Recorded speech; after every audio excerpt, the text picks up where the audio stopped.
All right, everyone. Today is March the 14th, 2024. It is 5:30 p.m. and this is the work session of the Trinidad Urban Renewal Authority. Item number one on the agenda, we have an open invitation to Steve Ruger, City Manager, but with his schedule allowing, and I'm sure he has something going on again today, so he not being here, we will move on to item number 2, Plum Street Lofts. If you all recall, in early February, we did receive a request and we did discuss shortly at the February 8, 2024 work session, the request by Goldfin Development LLC, who is represented by Mr. Joe Goldhammer. You're on tonight, right, Joe? Can you hear us? Yes, I'm here. Okay.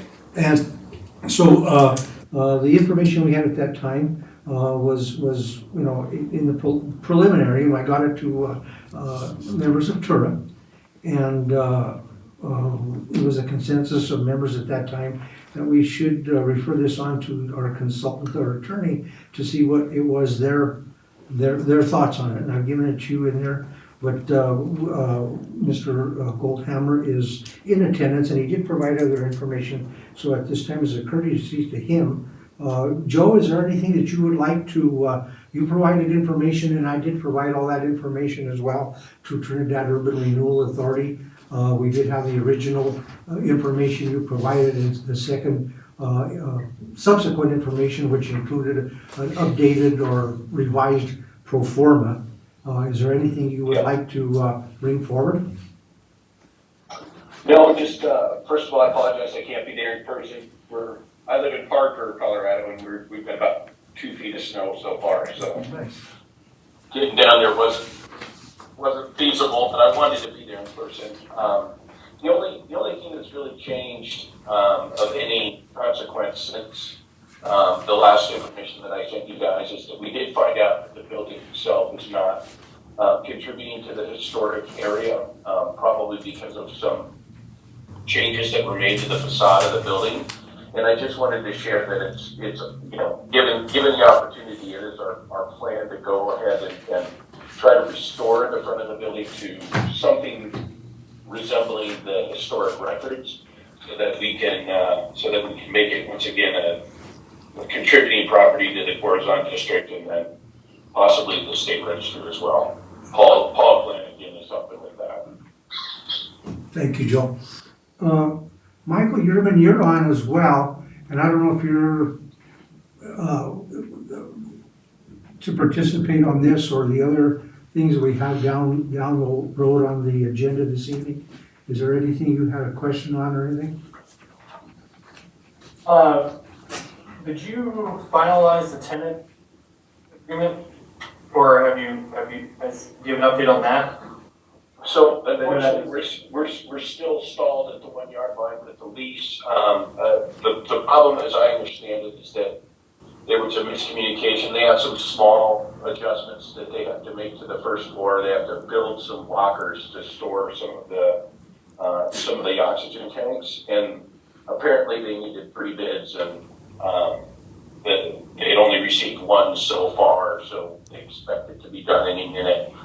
They verbally agreed to take the space, but beyond that, it's just the details working out. I'm not in charge of that negotiation yet. I actually step into a more central role in terms of controlling the property on the 25th of March if we continue forward. The only other thing I would add to this discussion is that number 5 on your agenda is a bigger, wider discussion that we'll get into at the appropriate time. And I will give an update from the council meeting and discussion we had. So I'll hold off on any other comments until that moment. Okay, thank you. Okay, commissioners, any questions to Mr. Gold? I have none, thank you. As I look at it, I didn't either. I think we're just kind of looking to see how this is gonna progress, I suppose. Well, there's a couple of things, I have questions, and then, I did refer this to, Paul Benedetti, the attorney who assists, and consults and provides opinions to Trinidad and Urban Renewal Authority.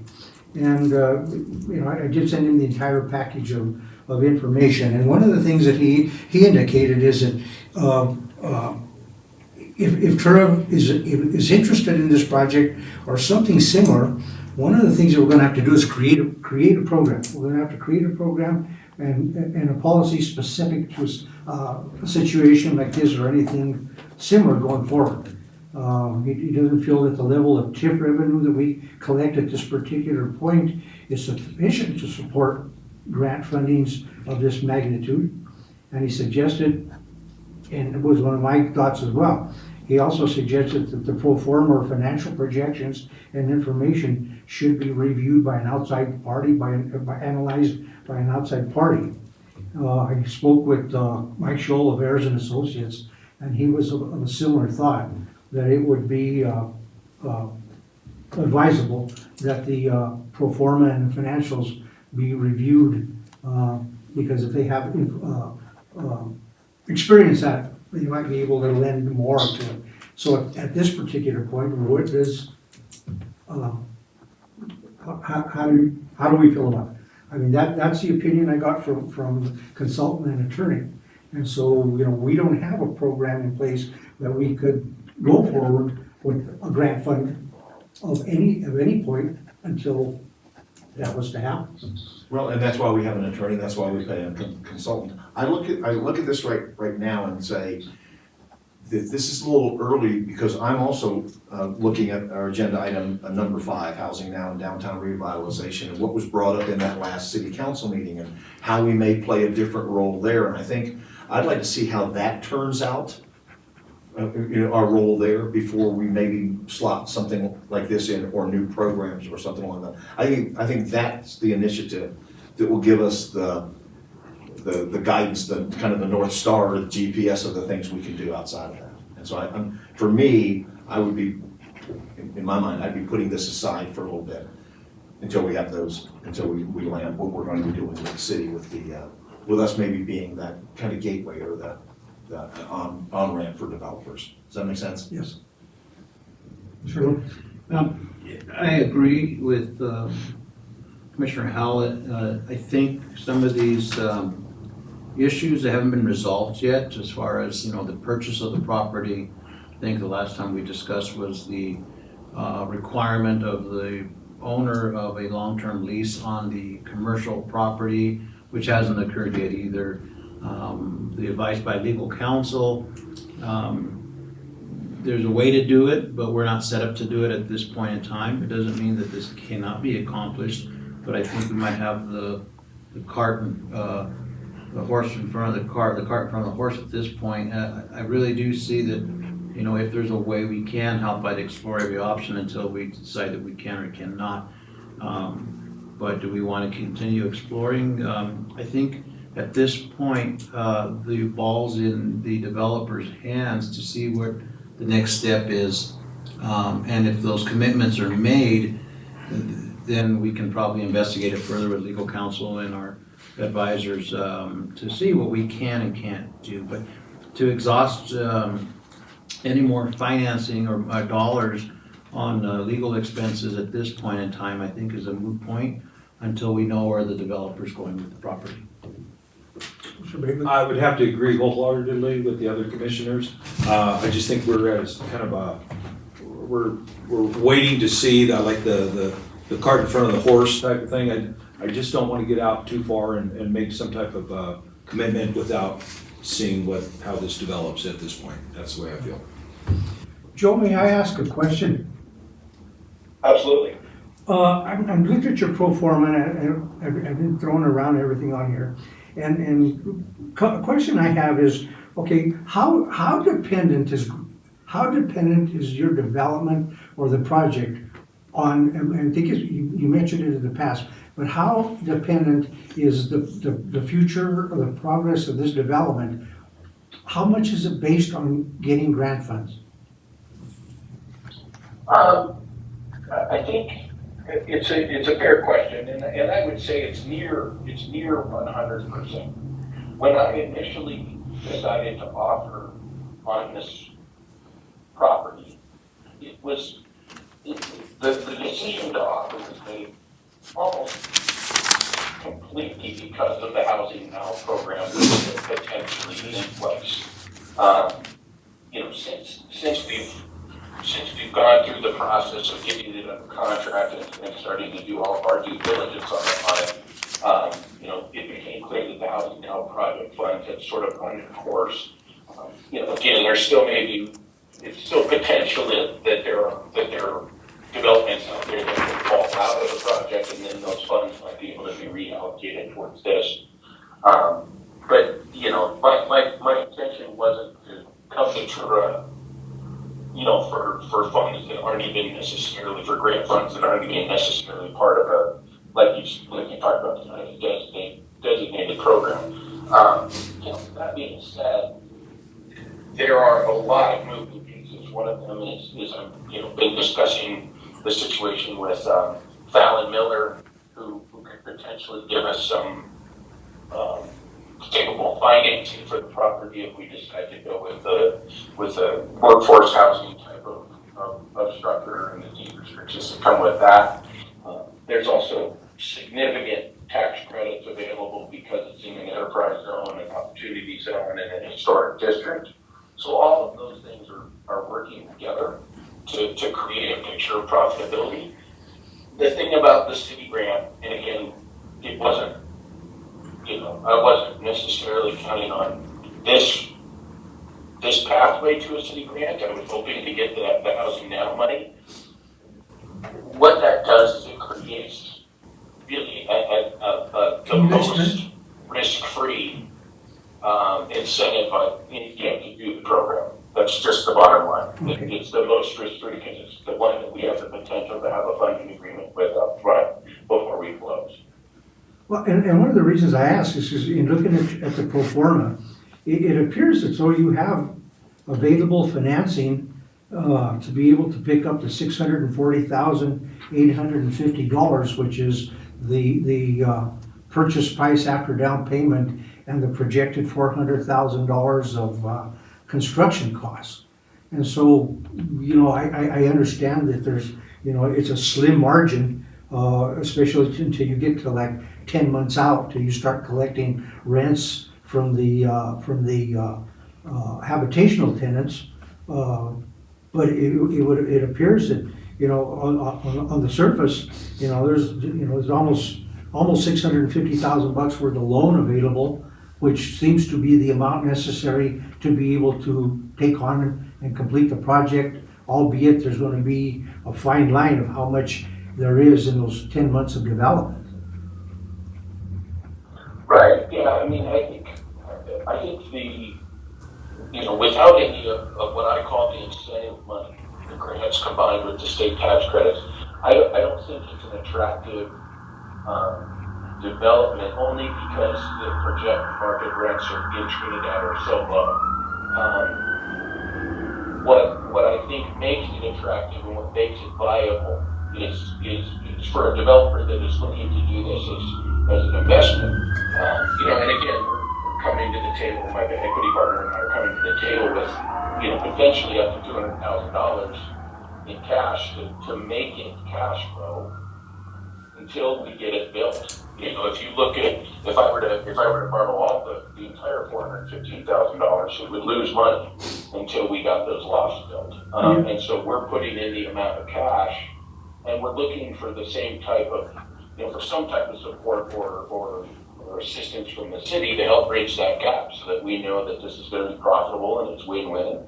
You guys get the kind of housing that you need downtown. You get another building contributing to the historic district, and certainly I don't want to jump out too far, but I understand the cart before the horse argument. I absolutely do.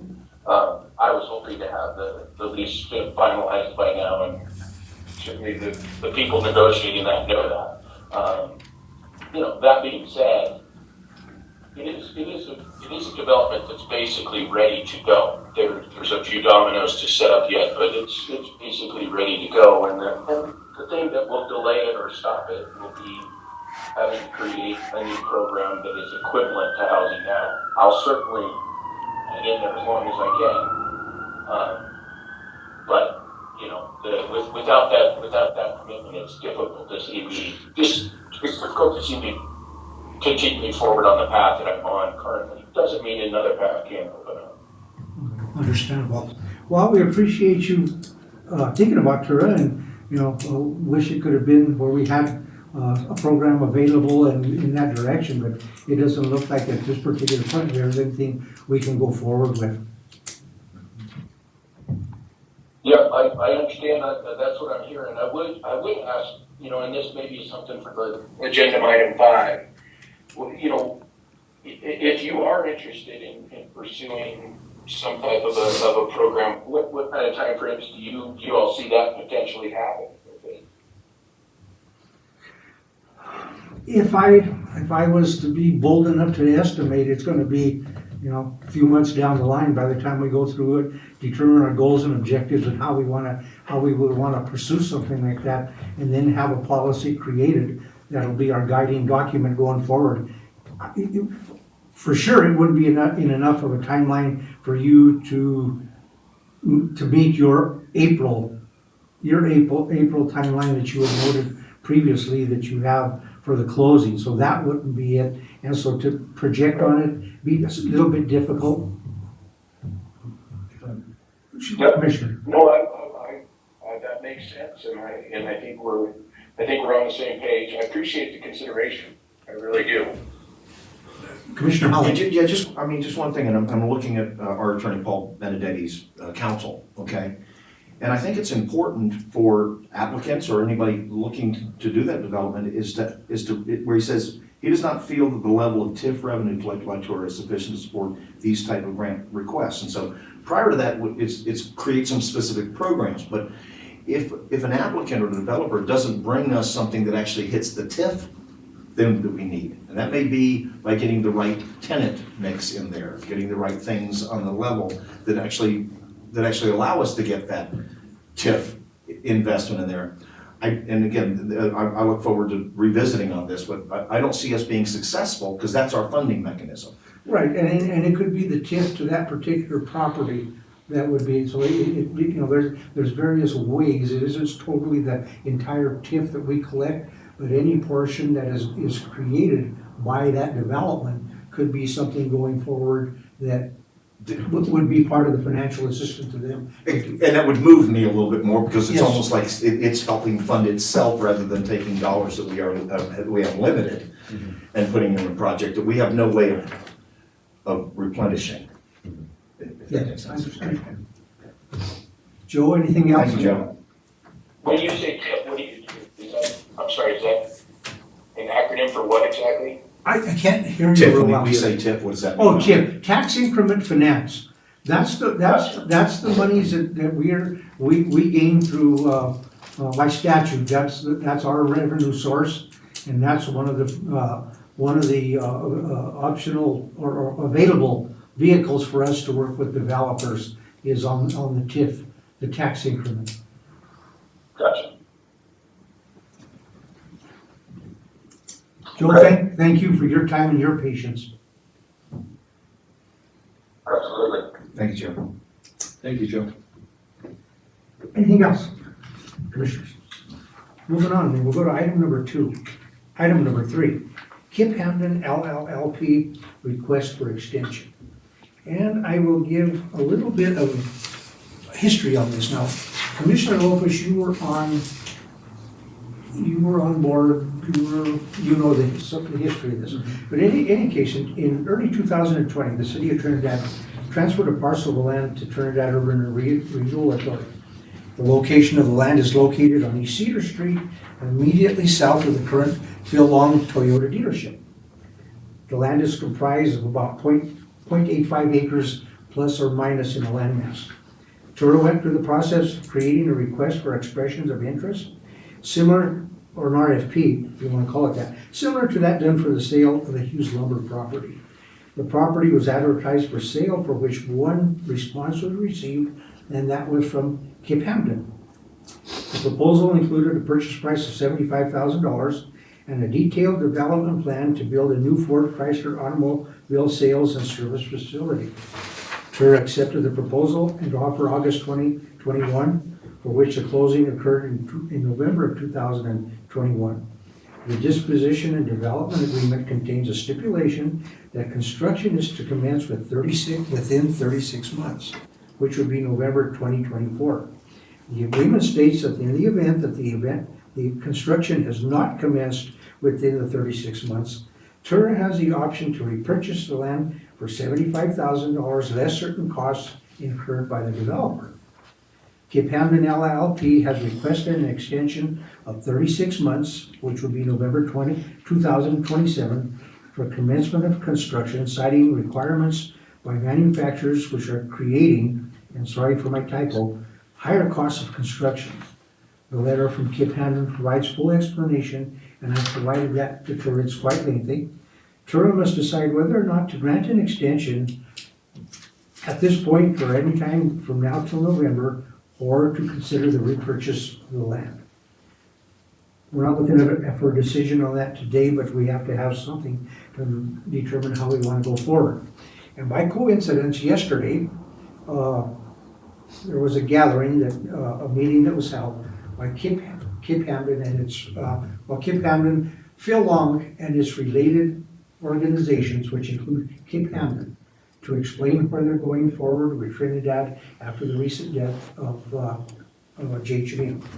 And they gave assurances to the community, and I was at that meeting, that they are going to continue on with all those projects that they had begun. The thing is to continue doing what they have done for Trinidad through Jay's lifetime. All his wishes and all his desires will continue going forward. However, in particular for the dealership, the proposed new Ford Chrysler dealership, they have to put it on hold right now because they're gonna have to do some redesign and other things in order to try to get it back within a livable amount. The projected construction cost when they began this process in 2021, give or take, was in the $5 million range for construction and site improvement. That amount now is in the $15 million mark. And so, and this all came from Kevin Shaughnessy. It was a public presentation yesterday, so the information I'm giving was provided, publicly to everybody. And he said the level of sales that are currently going on in Trinidad cannot justify that type of an investment at this particular time. For all other intents and purposes, they are and it states it in the letter, what I'm saying is also in the letter, that they are, for where they're in the planning stages to where they're at now, they could actually come and do permitting, they could apply for permits, but it's just not the right time. Their intents are to go forward with the construction of a dealership at some point within these next subsequent 36 months, but now's not the time. So with that agreement, it's the development agreement, the disposition and development agreement is a 25-page document, what I will make available. You probably have it in your archives, but I'll get it to the rest of the commissioners. It's a 25-page document, and it has all the information about, all the hold harmless and indemnity agreements and all those kinds of things. But the crux of this all is there's a requirement for 36 months to commence construction. That will not be met. TURA will have to make a decision as to whether or not we want to extend that or repurchase that land subsequent to November 2024. That will be the drop dead date, so to speak. So, again, it's there, the letter's there. Tim Lamb was at the meeting yesterday. He's the one that provided that letter and the request. So we will have to, this is not the month to do it, but we need to make a decision here, and so that everybody knows where it is going forward. Or are we going to grant an extension of 36 months? I've spoken to Mike Scholl at Ayers and Associates, and he said, it can be. He said it doesn't have to be, if there's reasonable expectations that it's a bona fide situation, He said it's within the purview of TURA if we want to allow an extension, or we would have to purchase back. You know, we could exercise subsequent to November of 2024, the repurchase of that property, less any costs that the developer has incurred related to what it states in the agreement. I would also say that, you know, our $75,000 purchase of it would land us up with an automatic $12,000 net loss, because it cost us just about $12,000 to take it through the processes with Ayers and Associates. So, you know, $75,000 is not amount noted in the agreement. So I just bring that forward now, and I'll take questions. I just wanted what would be gained, and you just answered that with well, I mean, if we granted the extension, I mean, or say we didn't grant the extension, what would be our benefit for that? Okay, You know, I mean, I provided you all with a diagram. There's a copy of the plat that shows where that piece of land is. And you'll notice that that piece of land, the south entry point is at the end of Maple Street, right behind Tamber Alley Construction, and it goes down, and you'll notice that it landlocks before it even gets to the curb line at Cedar Street. So we really don't gain really any. We would gain nothing by taking it back. It would be a piece of land that, you know, you'd have to go out and you know, go through the processes all over again. But that piece of land was necessary or essential to an assemblage of land for Kip Hamden. They owned the land east of it, the land west of it. And so basically that little piece of land is landlocked. And it doesn't really serve any other purpose but for an assemblage of land. And so, you know, there's reasonable assumption, it's more than an assumption. They've stated it clearly that it's going to happen, but it's just not going to happen within the time frame which ends November of 2024. So TURA will have to make that decision, is, you know, are we gonna consider that and do that in the not too distant future, or do we wait till the end of the term and then exercise our right for a repurchase? You know, what logistically would need to happen subsequent to that? And so, question? Yeah, well, just more of a comment. We made a commitment to this project. Yeah. They've made a commitment to see the project through. We know the parties at the table. I know we're in work session right now, but for me, this is going to be a very easy extension decision.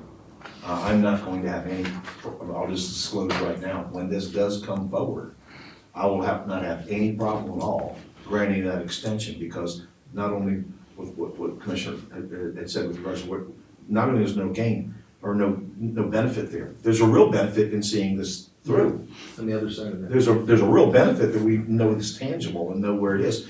And what they're bringing forward to us, any of us in business, see that daily too, that things have changed just from this time period to where we are right now. Interest rates, bond markets, those kind of things. So it's not like somebody's submitting something to us that really isn't logical, well thought out. So this is going to be a very easy thing for me when we move that forward, and I'll just disclose that right now. I agree with Commissioner Howlett, but I have a but on the legal side of things and contracts. We make and I wanted to say that I'm against doing an extension, first of all, I'm not.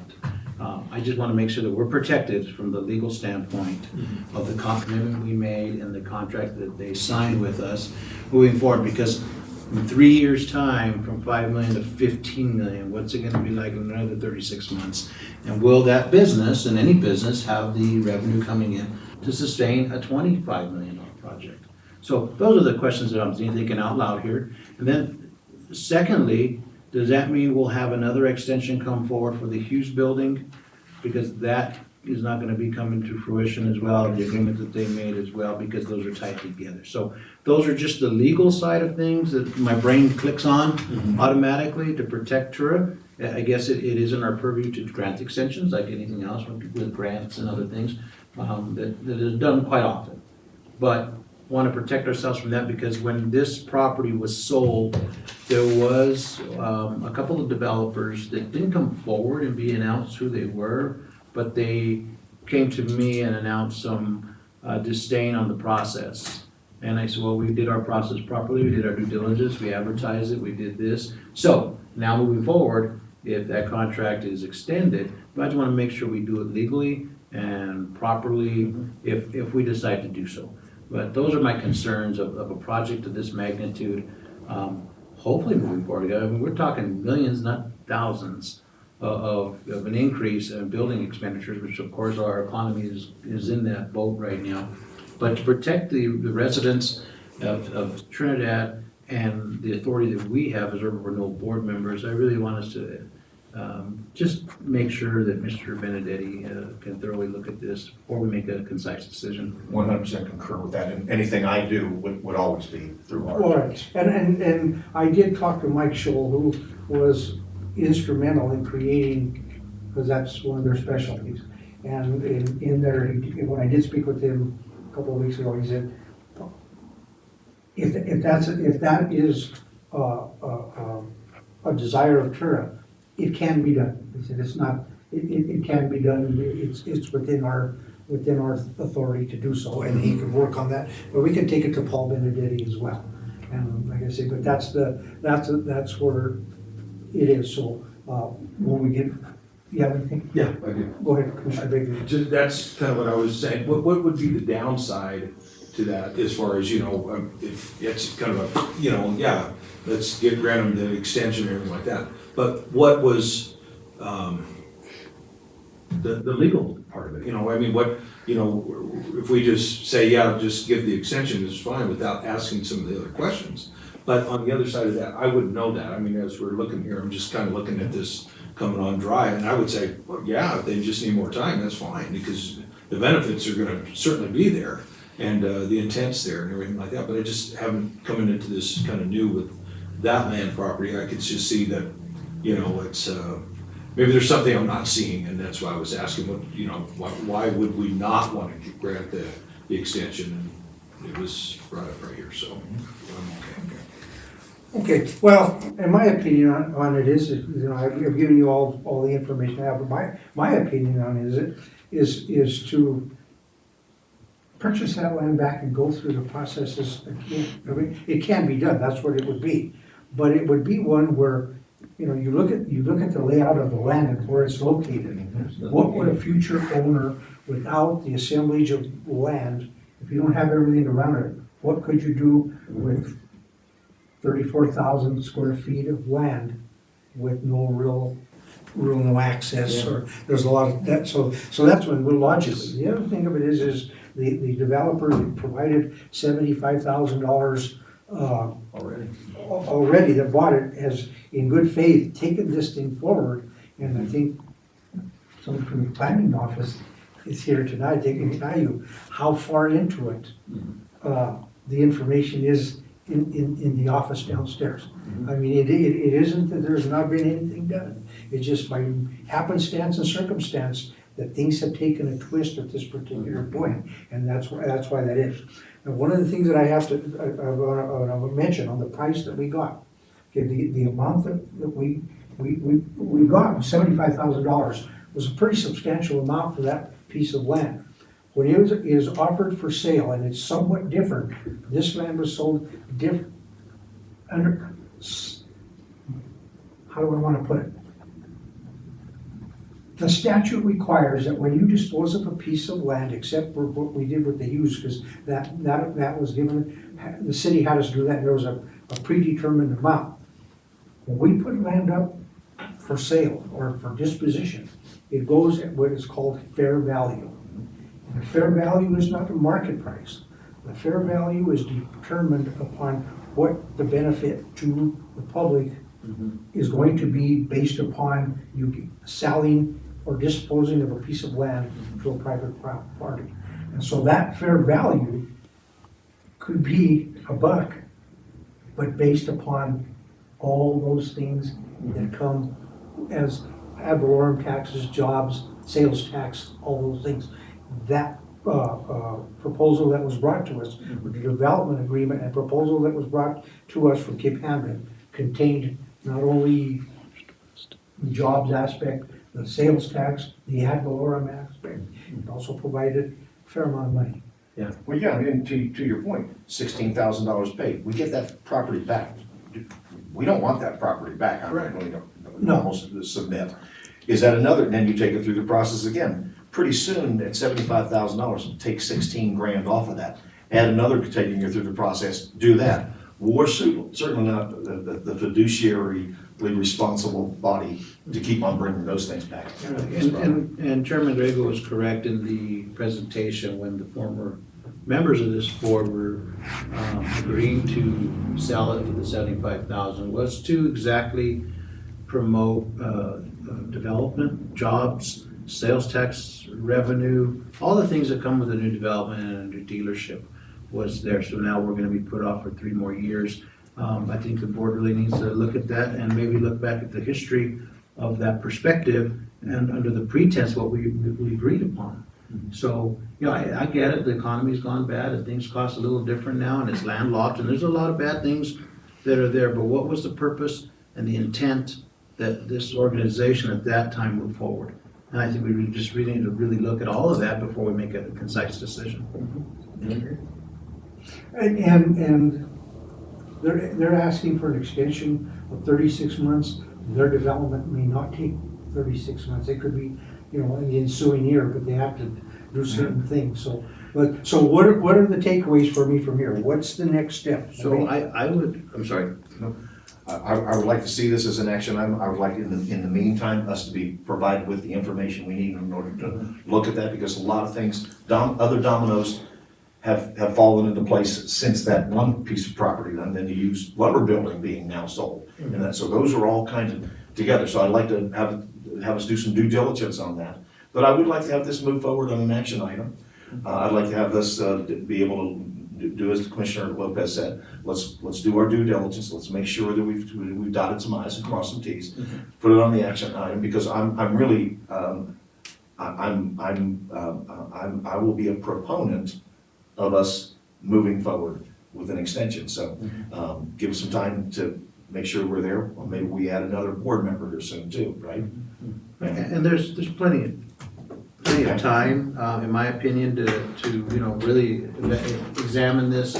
And also possibly the developer himself coming before the board in person, having that discussion. I wasn't able to make the other meeting you know, you're able to see. Right, So- yeah, and Tim Lamb said that he could do it. I Right. didn't schedule him for tonight because this is opening that we're doing, but I could have Tim Lamb, General Counsel, probably zoom in onto the meeting for April 11th. And as much as I value each and every one of your opinion, I would like us to have a full board, Mr. Hecht as well, because he's got a Oh, lot yeah, of good input as exactly. well. Yeah, Yes, no, sir. it wouldn't, and like I say, it right now is only here on the table for discussion. It is not an action item. Yes. Okay, so I'll get some information on that to go forward. I will ask Tim Lamb to make a presentation next month. Alright. Anything else? Item number 4, the facade improvement incentive program. The amendments or the revisions to the language on the policy itself, and as well as the application. I made those changes, provided it to everybody. Is there anything else that you feel needs to be changed? I think in there I put a little red arrow next to the areas that changed from the prior version.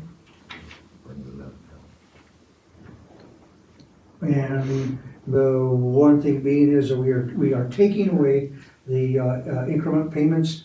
It's gonna be 100% at completion of the project. There will be no incremental payments beginning at 25%. And so number 13 under basic requirements addresses that.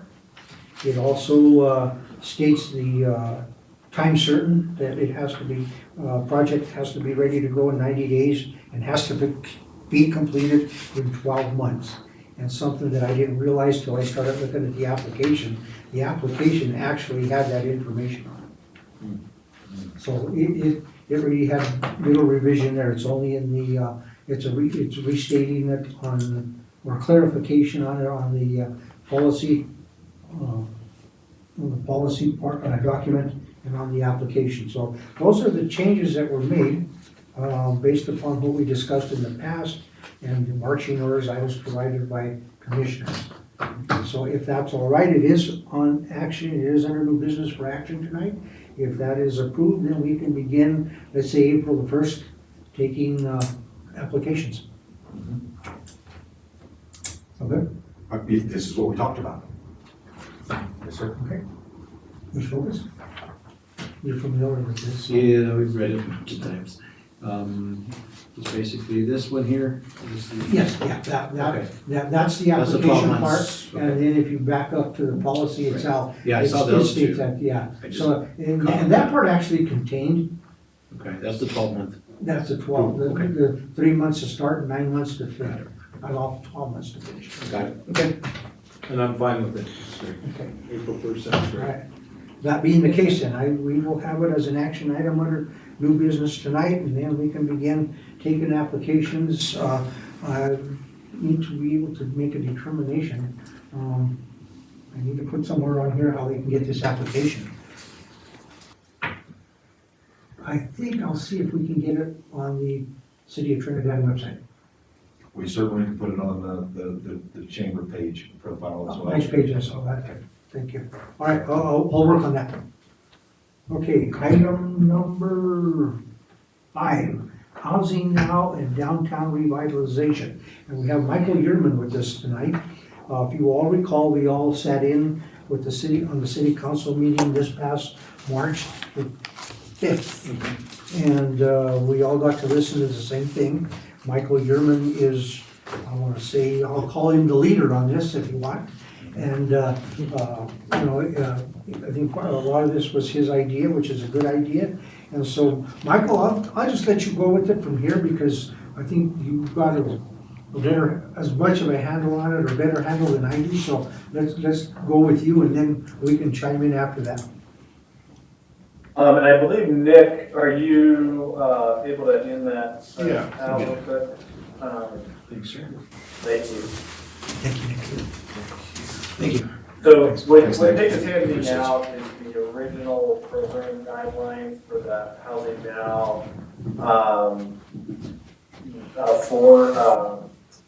form for applicants.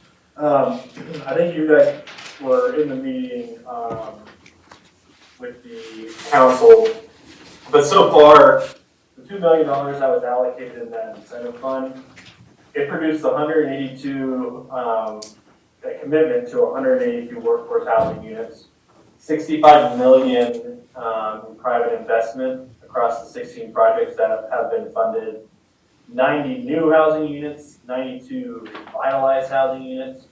It's also brought in an additional approximately 10.4 million in grants and tax credits. 7 of those projects were commercial structures, 5 were Gliding Homes, which is really the Cooper program, which I have to commend the college on. They've done an excellent job with that. And then, as of today, of the 16 projects, 5 are completed or under construction, 3 are getting through building permit, and then I have 3, and actually, there are now 2, 1 actually was funded from the state. So what I bring that up for is the point of, when I originally developed this program, the city council had asked me to come in and to listen to the development community about why certain projects weren't moving forward. And what we determined and found in our analysis is there is just a gap of making projects pencil in your community because of what Mr. Colton even brought up, which is just the pro formas aren't quite there as far as rental rates, et cetera.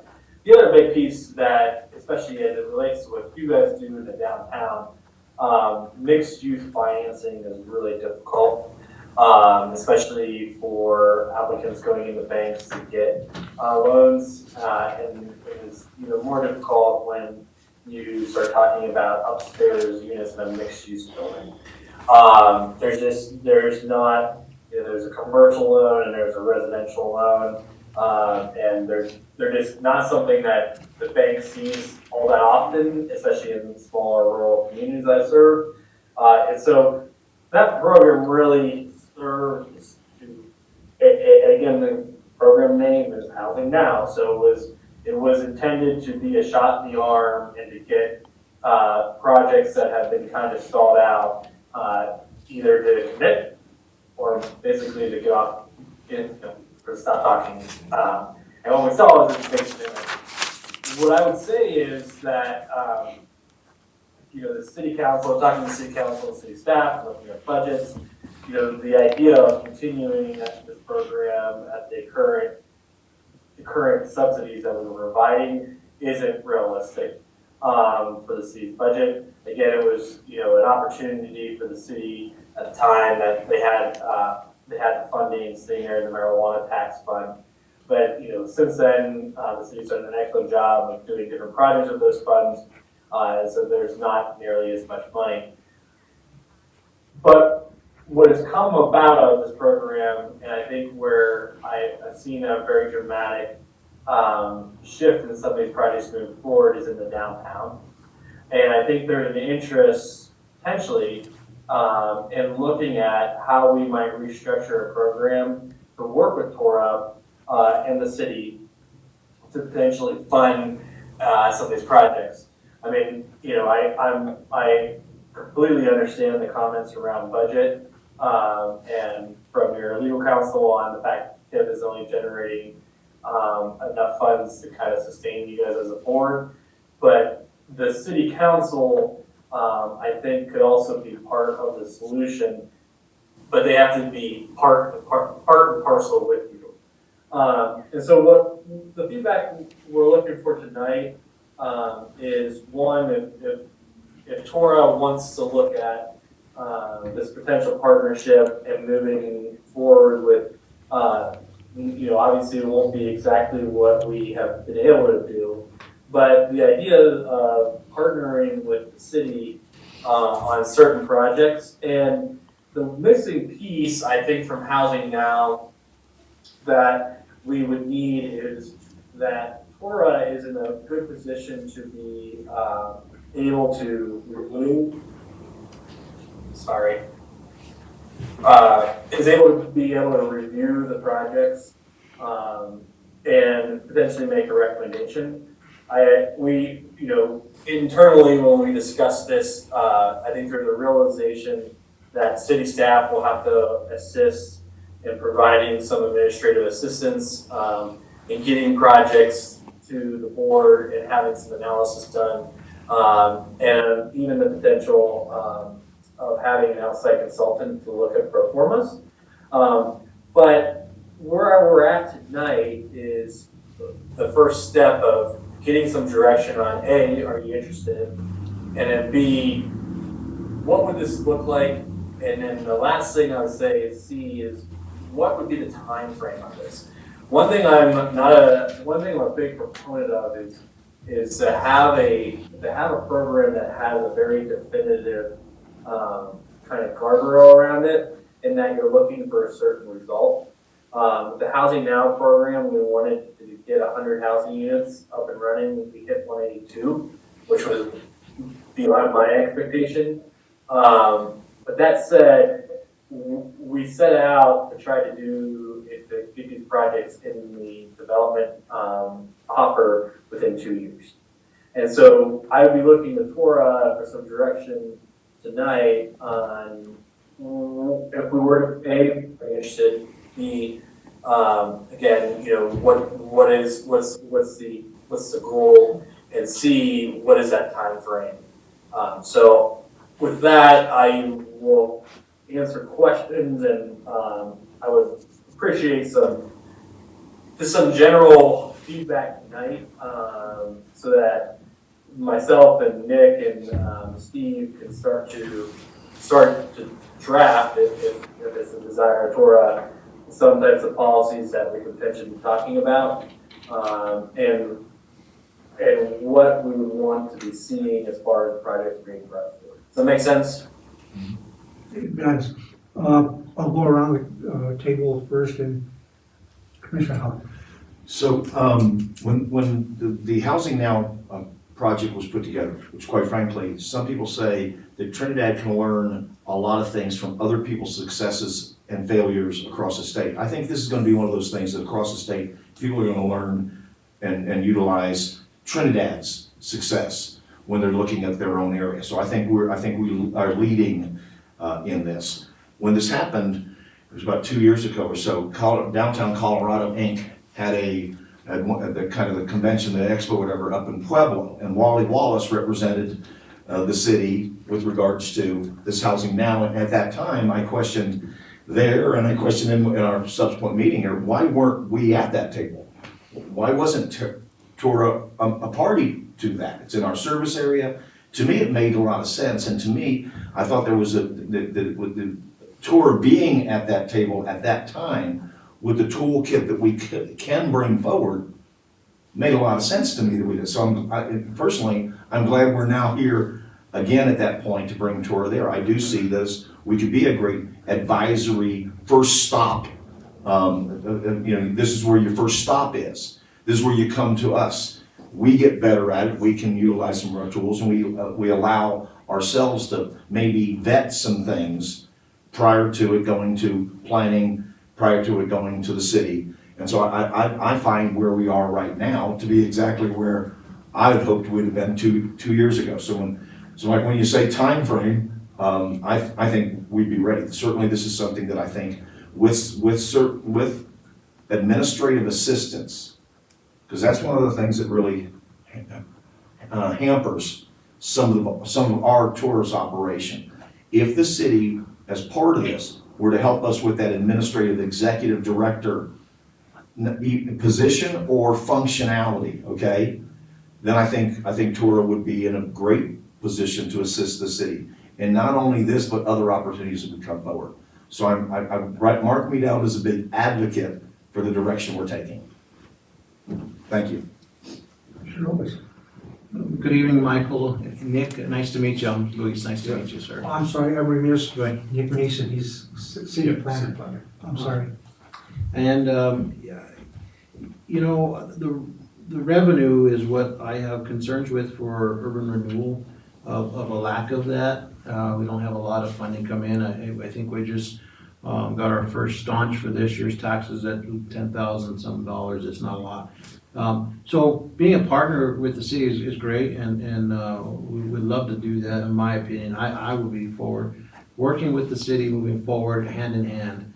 The only issue that I'd have is the legal counsel that this board would require and funding some of that. Instead of, if it's a city project, how can we offset that expenditure, especially with the minimal revenue we have coming in. Those are some of a couple of my concerns regarding that. And then the third part would be, is it more of an administrative assistant role you're looking for, trying to see what our toolbox can assist? Or are you actually looking at some of the funding like we were discussing earlier tonight in a grant form? What is the exact definition of what the city is looking from urban renewal to assist with? So that question, I think that's a great one. I think that's open for discussion, what I would suggest, and I understand the fiscal responsibility of your board.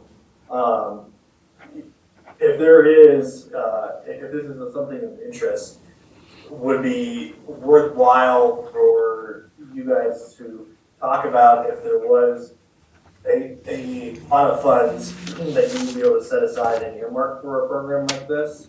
And then with that information, I think the staff would go back to the city's budget and have conversations about what potential matching funds could be brought forward. So the city's incentive program does have funds going into it yearly. And so they're not a lot, it's $32,000 a year. But, you know, if the intent is to look at, one or two projects a year, if that's the scope of this, these types of grants where your board takes, my thought is that that the board is able to have a conversation that the city council really can't have in a public hearing, because this is not the right forum. But the exact dialogue that happened today, with, Mr. Goldfin is the exact kind of dialogue that I think is very productive to understanding the gap and the need for these projects. I mean, you know, these investments, you know, they say, the thing is rising tides, I mean, rises all boats, right? There's gonna become a day and a time when the economics start to make these projects a little bit more viable, and that's the goal. But to get to that point and that, there's always a need to pour a little bit of gas on the fire to get going. And so what we're looking for is, if possible, and the answer could be no, but if possible, would there be a ability for your board to set aside a pot, and then funds, and it could be small, you know, we would be up to whatever you might suggest. And then from there, meeting with the administrators, the staff, and then talking to the cities, you know, the financing, and having a conversation about a program goal. I mean, in all honesty, looking at the Housing Now program and what we accomplished, you know, 2 projects a year, that if this Housing Now program hadn't existed, and you would go into a downtown like Trinidad, and if I would say to you, if we could get 2 blighted buildings back up and running a year, I mean, that would be a very successful program, right? And so that's kind of, I want to make sure that when we discuss this, that we're not thinking of, you know, this Housing Now program's in the rearview mirror, but looking ahead, I mean, getting a couple structures, or maybe even just one of these buildings back up and running is at the goal. And so that's the kind of direction we're looking for. And I think if it is in line with what the council sees as far as dealing with blight in the downtown, which I can tell you, I don't want to speak for the council, but in the conversations I've had through this program, this is the biggest thing is getting some of these downtown buildings back up and running. Okay, so. The last thing I would add, sorry, go ahead. Go ahead. The last really important piece that, and this is just from, I know I look like I'm assuming I look like a young kid, I'm not. The years of doing this in the public sector, one other big downtown thing that will turn the tides in Trinidad from a planning perspective is getting those upstairs activated and getting people in those buildings living full time. And the reason to me that that's so important is it's called eyes on the street. And when you have people living and moving in and out of downtown, a couple things happen. One, you start to attract the 20-somethings to your community, which are, if you go to an economic conference anywhere in the United States, 90% of the conversations around workforce is how does your community bring in 20s and 30-year-olds? Because those are the folks that are taking over jobs and everything. They're the ones that want to live in those upstairs in the downtown units. But getting your upstairs activated, those eyes on the street, it helps reduce a lot of the other systematic issues that you might face. So that's why the housing piece to me is so important as well.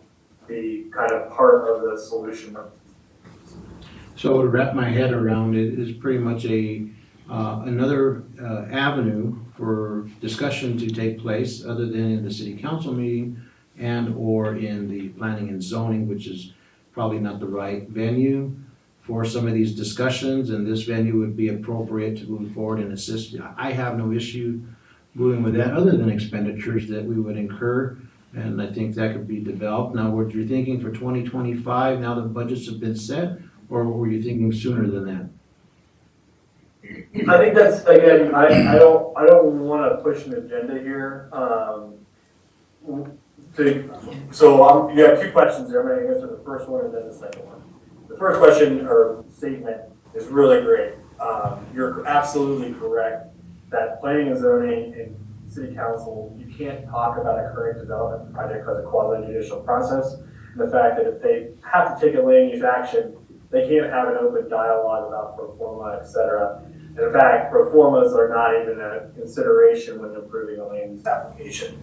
And so this board, TURA, is the right spot. So I appreciate that comment because I think you hit the nail on the head there. Because that's one of the missing links to continuing to put these, to vet the projects and to get the cream on top of the milk, right?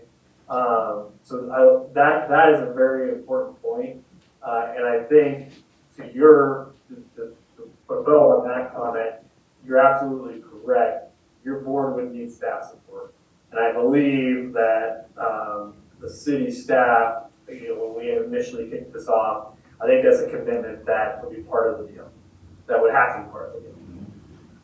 Then the second piece on that is, I look to your board on your budget. You know it better than obviously I would ever. And so, yeah, if this is something that we have to wait, then so be it. But if it's something that, one thing I would encourage you to be thinking about because of the way grant funding works, because the other piece of the puzzle is that if we could get a pot of funds set aside that we know we'll be working with, the other thing I would love to be thinking about is, can we go after some other type of grant that can assist us in getting to leverage that money, additionally, you're bringing additional funds. So knowing that that's available allows us as staff to be on the lookout for potential opportunities to leverage funding, if that makes sense. Okay, thank you, Michael, I appreciate it. Mr. Bingham. I'm still trying to get around, in my head, how this all works out, how we factor in. I know that it comes down to the money and everything. As being pro for the housing, I know we all have talked about that in many, and being that I'm the college guy that is getting the copper funds for fixing up the houses in the college. So I mean, and for trying to revitalize it. So I'm looking at different scenarios for me, and I just have a real heart to try to fix up these homes and make them, get them fixed up, get them sold, get the blighted areas out. And that's one reason why when invited to be part of this board, I wanted to join because of that. But at the same time, I'm wondering if this is how we really play out, having been part of TURA. Having the funds set aside and everything like that, it's great, but we don't get a lot of funds, and that's what I'm saying. How does this all play out and everything else? I'm just trying to understand it myself. So, but I know that's What? as far as the board is concerned, and speaking for myself, I know that's stuff we have discussed several times over the course of the year and a half that I've been here. So. I know we're all wanting to do that, but what is the nuts and bolts of that? What does that really mean for us? And I know we're all for housing. It's just something that has to happen in every community. Trinidad, as well as we're, like I say, we're on the cutting edge here. We're doing things that maybe other cities across the state aren't even doing. But at the same time, how do we factor in? And that's what I'm trying to get that. So maybe I'm just a little slow here, but I'm just trying to kind of put it all together. No, I think you're spot on those comments. And again, this is where the staff needs to assist you. What I'm trying to get through tonight is a feeling, and obviously this is probably another discussion that you're not gonna be able to answer this question tonight. But if there was a pot of funds, and again, whatever size that might be, that you, when you look at your budget, what would be impactful for me to be able to start developing ideas for you is to know what that number might be. And what you might set aside for something like that. Because what that allows myself and Nick and Steve to do is to have conversations with state funders and say, hey, here's our project that we did, look at the success of this project, and now is there a way for us to leverage, a 80-20 match for housing, or an 80-20 match with OEDIT for downtown redevelopment. And so if that is a possibility to be thinking about, again, I know this is the first time we've had this discussion, but what I would encourage you to be thinking about is, as you look at your budget, what could you potentially set aside to start building a pot, and then knowing potentially what that is, then you're putting the emphasis on myself, Steve, and Nick to start to look at what kind of programs are out there to potentially even increase the available funding by grants, if that makes sense. I have a question. What's the vetting process that the city used with the Housing Now program through this duration of time? What vetting are we, I know what vetting we could and would do because we've talked about that. But what is the vetting process? How do we improve that vetting process? How did the city sort it out? Is I guess the best way to ask it. How did the city make that determination of how it was going to be allocated? And the qualification of the applicant. So there was two programs. There was the new housing program, and there was the downtown and blighted housing program. In all cases, the application, if you look on that sheet that you have in front of you, there are actual program guidelines on there of what would qualify. So that was kind of the guardrails. And then the applicant had to submit an application, and then myself and at the time Wally, we actually went and visited each site and had discussions with the property owners about and talked through the process of what they were going through to get those properties up and running. They had to show that the project, they had a path forward as far as understanding the land use code and the development code, and have a plan on how they were going to proceed. And then once we okayed those things, at that point, we did a little bit of due diligence on title through ensuring warranty deeds and looking through some other things. And at that point, we took a leap of faith. And the leap of faith is that those folks who entered into this program they get two dispersals of the funds. The first is actually not actually money, but it's real money for them in that we waive fees. And we didn't waive, technically we waived the building permit fees, but the system development fees for water sewer taps, we actually paid the enterprise funds from the incentive funds. So that was the first one. So when they got to that first stage in the development process, they got their first kind of carrot, right? They were able to get their permit in and start the building process. The second payment didn't come about until they actually finished the project and recorded the deed restrictions that were required for the units. But the way the structure of the funding agreement is important in that they had all of these projects have 2 years in which to complete the project. If they have an active building permit, there's language in there because we know some of the projects are very vague. But as long as the building permit is active, their funding agreement stays active. So as long as they don't, let their building permit lapse, they started construction, and there's a little bit more grace period. But they have 2 years to get a building permit in and to get the project up and running. Okay. Anybody else? Well, I just, and again, sometimes I'd like to go after this guy, but, when I look at this, in our budget right now, okay, we look at our budget and what we projected into 2024. If we get assistance from the city with regards to the executive director, we put some funds in an area there for use, okay? I look at this as an opportunity not to spend money.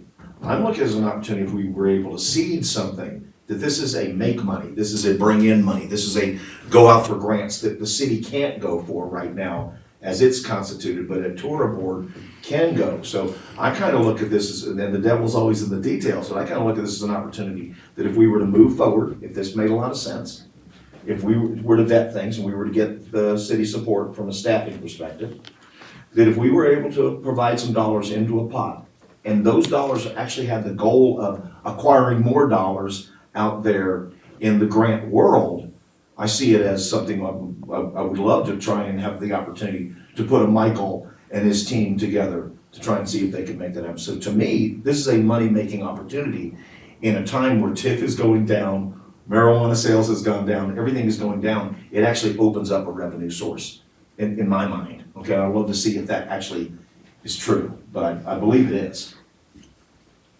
Michael, do you do anything at all with DCI, downtown Colorado? Not for housing now, but yes. Well, and the only reason I ask is because they have, I mean, there's just a lot of information, and I'm just not at an age that I can retain a whole hell of a lot. But, there have been mentioned in the past that there are grants available in different areas that, through urban renewals, that can occur. So I guess it's just a matter of us determining that we want to participate, get city help to do it, and try to formulate, and then create a policy and or program. Like Paul mentioned, we have to have something going forward if we're going to do it. And one of the things I think we got to remember is that in this is projects to participate on, or undertakings, because I don't know, we're going to use a project, but undertakings should and really should involve the eliminating of blinding conditions. And the benefit of all of that is, at the end of the day, is putting buildings back in the tax rolls, assessed evaluations will go up. Your property taxes will increase for city, municipality, for county, for special districts, including TIF.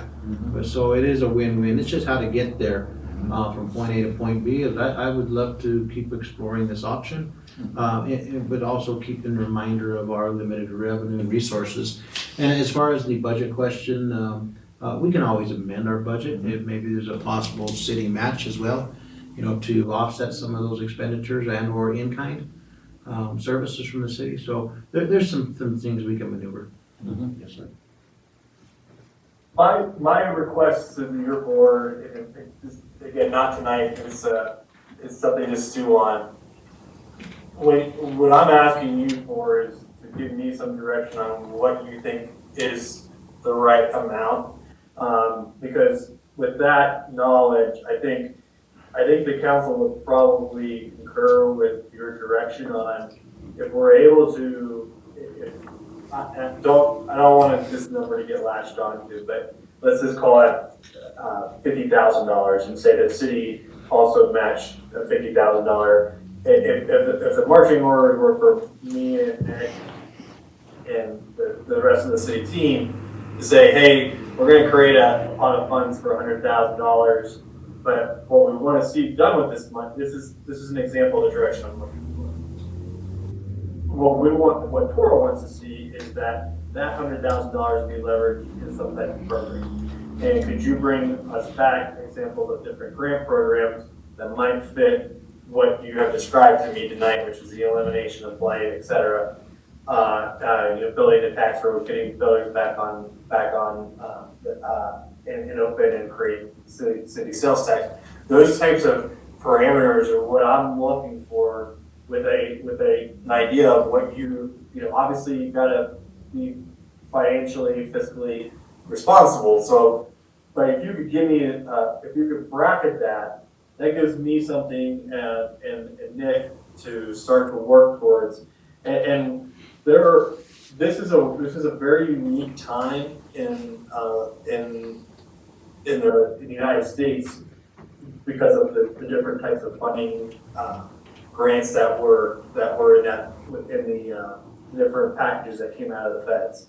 So us being able to put our ears to the ground and then start searching, to be quite honest with you, I can't even begin to start looking at those things until I know what my bracketed parameters are from and the direction I have from the folks I represent. That makes sense. So I don't need to get into that tonight, because clearly, I think this is, what I would suggest the next steps is that that I come to your next board meeting. Again, I apologize I'm not there, and unfortunately it snowed, but my request would be that we schedule another chance to have this conversation after you guys have stewed on this, and we come back, and I think we can come back with some thoughts on looking at the DCI programs, the OED programs, et cetera, to bring forward of examples of potential opportunities. So, Does that sound right? it does, yeah, to give us some time to think about it, because it's one where, okay, we need to formulate a number. And so that would give us a chance to digest this and then be able to hold some more dialogue with you next, in April the 11th. Would it be a good idea, Chair, for April 11th, us to have in a work session where we're talking about this? Yes. And Michael, maybe you're listening in or whatever, but we're talking about it, we're coming up with where our plan is. Yeah. And during that time, Michael, during that time between now and then, just imagine that it's $50,000 and $50,000. And maybe by that time you could come back to us and say, this is what something would look like. Because that's an unknown to all of us, is if we said $50,000 and the city matched that with $50,000, and I know we're grabbing money out, this is figure out of thin air, okay? I know these are imaginary dollars, but let's say that were the case, Michael. Could you and the team go out there and say, guys, if this were to happen, this is what you could look at as a possible result. You're doing your team's work in trying to go with that hypothetical, and then we're getting together in April and saying, okay, how does this really work out? Knowing that the devil will be in the details when we now propose this to the city, right? And we move that forward. Yeah, it'd have to be. I don't think we can do it any other way. Right, so I think that's the next kind of logical steps in my mind at least. So we'll have discussion on it in April. Yes, sir.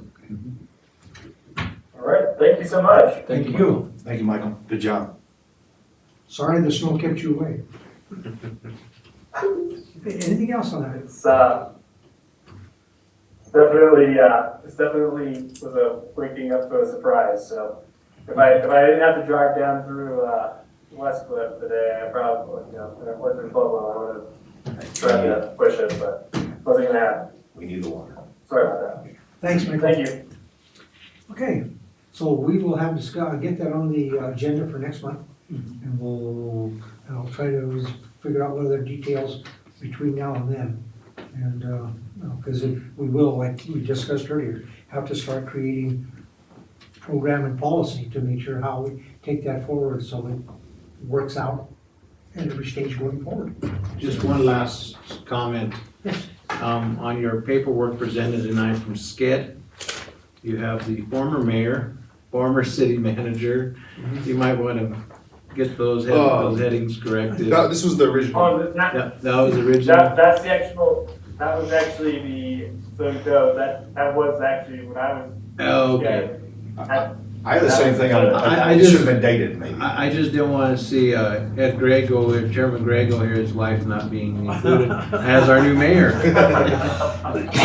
Yeah, I understand, but that's actually the program that was adopted back then, but understood, I understand what you're saying. Optics are everything. Hey, it's tough to walk in your wife's shadow, I'm sorry. We all do that. Okay, item number 6, Hughes Lumber Property Update, Commissioner Bailey. You guys received, passed those out at the beginning here. Just a brief thing, it was a phone conversation I had with Carl yesterday morning, and things are, with Mr. Chimino passing away, it was kind of put everything kind of a little bit on everybody on their heels, if you will. But anyway, understandable at this time, and that's what I have on there. But he said the Historical Society Fund is the one that they're waiting for, and it should be coming in fairly soon. And that's the new one. The nice thing too is that it's pretty much the same way it was. They haven't really done anything else to it. But I did bring up what Commissioner Heck had said. He'd like to get together and we could all go over, like take pictures and do stuff. I brought that to Carl in this conversation. He said, loved the idea. And so he says, why don't we, he says, when we get that report back, he says, he says, that'll probably be a good time. So I'll be in touch with him between now and the next meeting. And possibly, he can present those. He goes, well, I'll come to the meeting, April 11th, and present that. I says, well, could you do it there if you get it sooner? And then we could all meet down at the Hughes, lumber company. And he says, that's an even better idea. So I like that. And then we could take some pictures. I mentioned Commissioner Howlett, and with we could get pictures. You put them on your webpage there. And anyway, he just loved the idea. He thought that'd be great. So we could take some pictures there. And then just my assessment here is just that work is going slowly due to the weather and the season, but also because of Mr. Chimino And History Colorado. I'm sorry? And History Colorado. Oh, History Colorado, yes. Yeah, it's kind of going that way. So, but anyway, those is what's going on from our conversation yesterday, and had a real good talk with him, and we talked about other things as well, and I brought it up to Commissioner Lopez there. But anyway, he's excited about going and doing some things, and it sounds like they're getting ready for the season, so kick into gear. So, any questions or? I did present your drawings you presented to us last time on this project to the county commissioners board. They're appreciative of you bringing that information forward to us, so I could share with them, and they really like the drawings. So just pass that on back to you for appreciation of your efforts. Okay, well, thank you very much. Thanks, Jerry. Item number 7, Public Relations. I just have it on here, Commissioner Heck and Howard, if you want to. Well, yeah, so, and be real quick. So the kind of the before and after pictures and letting people say, this is where TURA did some good work, we're with good partners. So there's that. Thanks to Jerry for that update. I'll be real kind of quick with this. This is the Chamber's calendar, and you can see right here, when we get our packet and it shows what our agenda is, I create an event for us. I go ahead and I put it on the Chamber's website, which we do get community traffic to this. We haven't done any promotion yet, because we're still trying to figure out if this is a good idea. We're just announcing that the meeting. Yeah, so right now, we're not beating any drum, we're just putting some things in here so I can show back, and we can decide, because we can always put this back, we can always pull this back, right? But right now, so that's where it is, when the meeting starts, what we're talking about, so what our, same thing as our agenda, no added thing in there, just what our agenda is. I also put in the link to the go-to meeting, okay?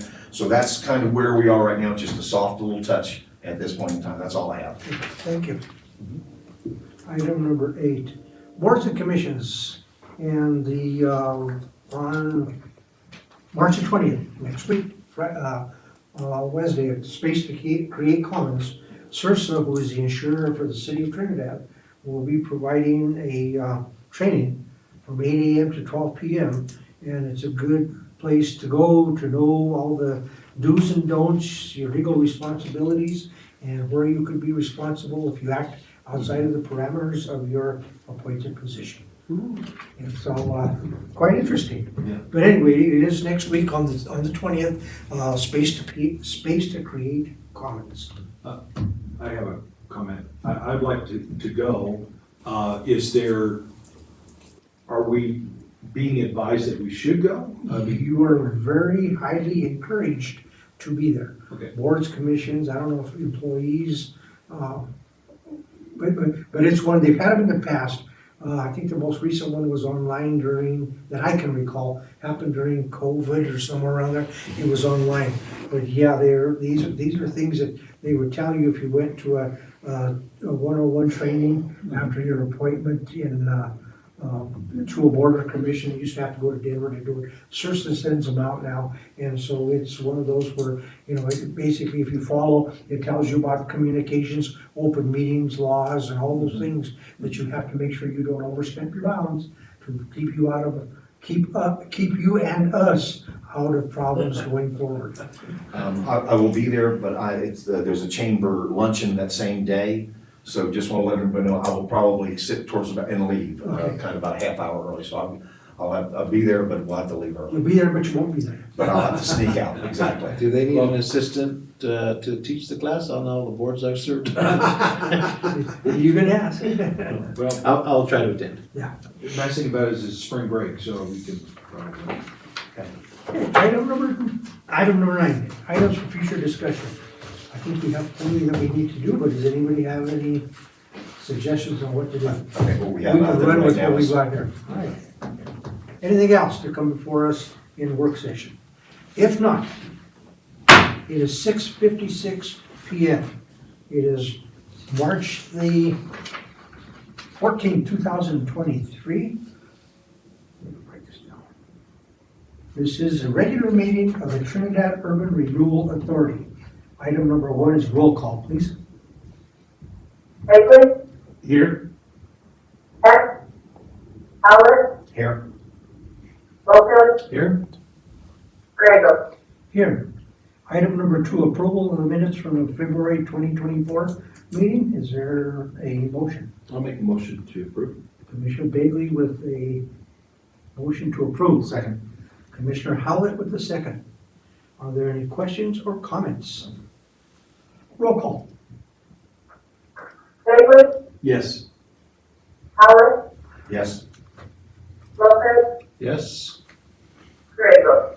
Yes. Item number 3, acceptance of the financial report. Motion to approve. Motion to approve. Second motion. Commissioner Howlett with the motion, Commissioner Lopez with the second. We'll have an opportunity to review it. You'll note that up through the end of February, we have very minimal income from TIF. However, and Commissioner Lopez was kind enough to go over to the treasurer's office, and I did get an email from Sarah, and she indicated that we did there was a check cut to us, but not able to be put on the most recent. But we've up to this point have gotten $10,192.57.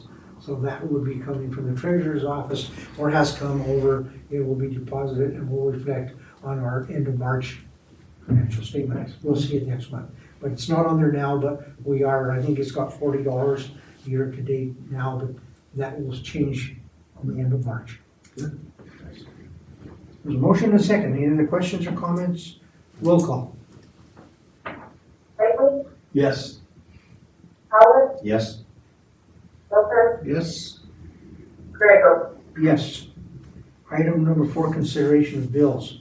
Paul C. Benedetti, attorney, February legal services in the amount of $450.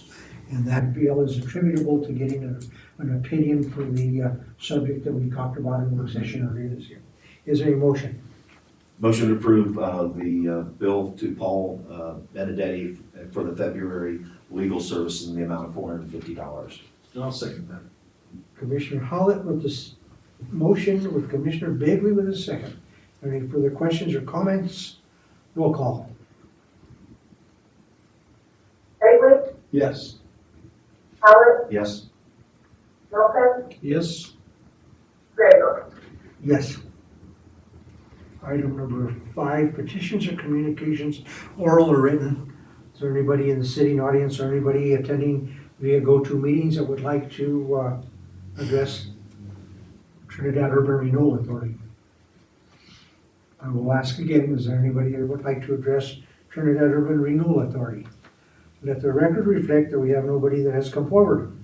Item number 6 is old business and there's none of record. Item number 7, new business. The facade improvement incentive program, policy and application revisions. We discussed that, I presented that in work session. If all agreeable, is there a motion? Motion to approve the facade improvement incentive program policy applications revisions. Second that. Commissioner Lopez with the motion. Commissioner Hall with the second. Any further questions or comments? Roll call. Bagley, Yes. Howard, Yes. Lopez, Yes? Grego. Yes.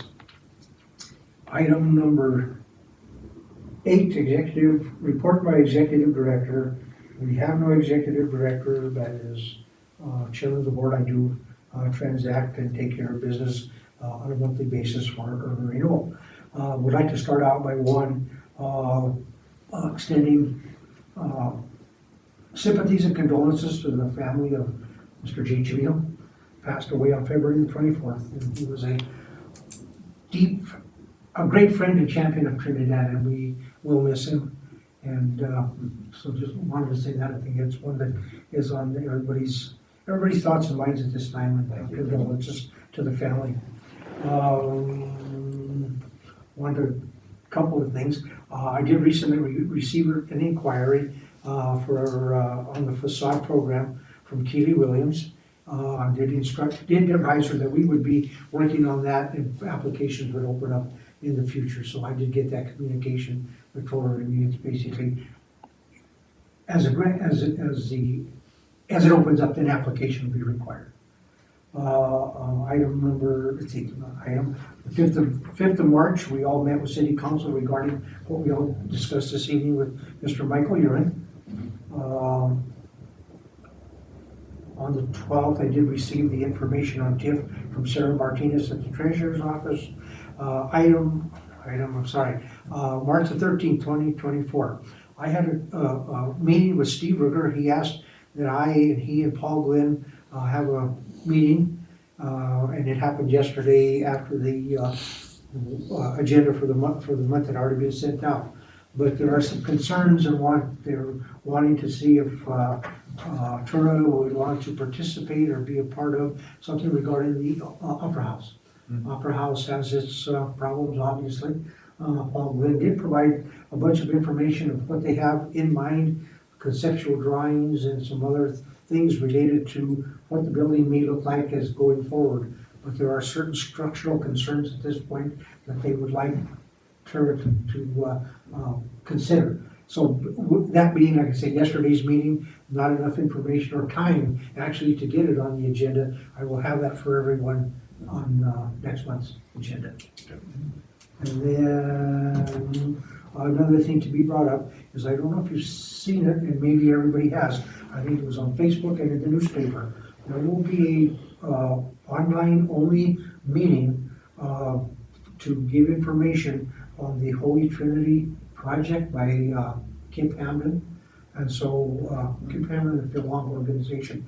That will be the 18th at 5:30 to 6. You've probably seen it. Downtown Development Group. Right, downtown about 5:30 to 6:30 p.m. It'll be online only. The links are available on the notifications.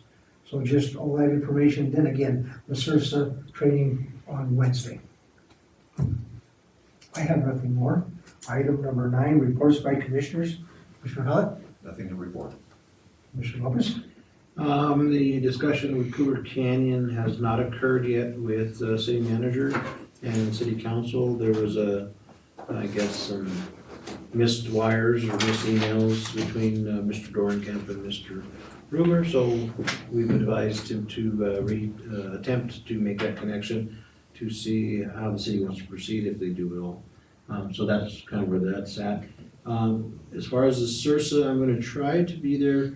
I've got a lot of personal and private business things to attend on Wednesday because of my meetings in Denver Thursday for Front Range Rail. We are at a pivotal point right now with our governor and with our consultants, and the entire board will be meeting in person in Denver for possible construction of or development of a ballot measure if seen fit to move forward at this time with the numbers coming from the consultant. So very big meeting for Front Range Rail.